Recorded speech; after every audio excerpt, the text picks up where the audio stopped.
It struck with a speed and ferocity that took everyone by surprise and defied even the worst predictions. A blaze so aggressive it left nothing but destruction in its wake. Among the towns worst affected, Kinglake and Kinglake West, 50 kilometres northeast of Melbourne. 6 people died in one car trying to outrun a fire that was simply moving too quickly. But today in a dozen towns there are stories of death, devastation and survival. We heard some poor girl down there screaming for help and we couldn't do anything because we had to save ourselves. The worst fires in Victoria since Ash Wednesday in 1983 were driven by scorching temperatures and powerful winds, a recipe that destroyed hundreds of homes and hundreds of thousands of hectares of grazing land, pine plantations and bush. It just came through from the north. It was just a huge, huge fireball. And in town after town today, people returned to find their worst fears realised. I can't believe it.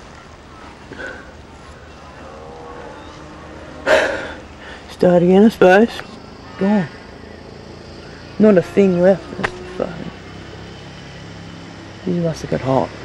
Yeah, the water in the gutters just dried out before we'd even could do anything. So we couldn't get through to let the dogs out of the house. We don't know what happened to the dogs.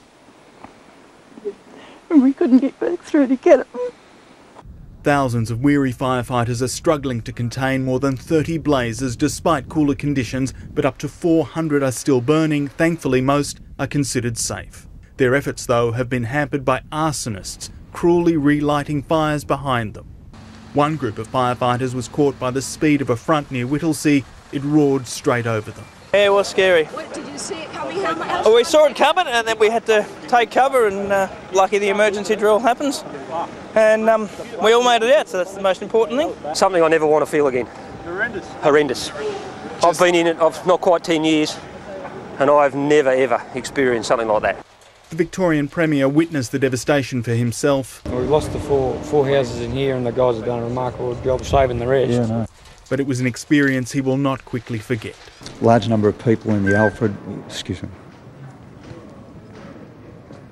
There's quite a few people with burns as well. Those people, more than 20, now in hospital in Melbourne. Well, most of these people have burns and they range from minor, just the soles of their feet running away through embers, to people who have got major life-threatening burns, and unfortunately there are some people who will not survive. After a briefing, the Prime Minister has promised money and the help of the Army. This is just indescribably awful. This is just indescribably awful. The threat is far from over, but there is a greater fear tonight of just how many bodies are yet to be found amid the smouldering ruins. In Sydney, Australia, Eddy Meyer, CBS News.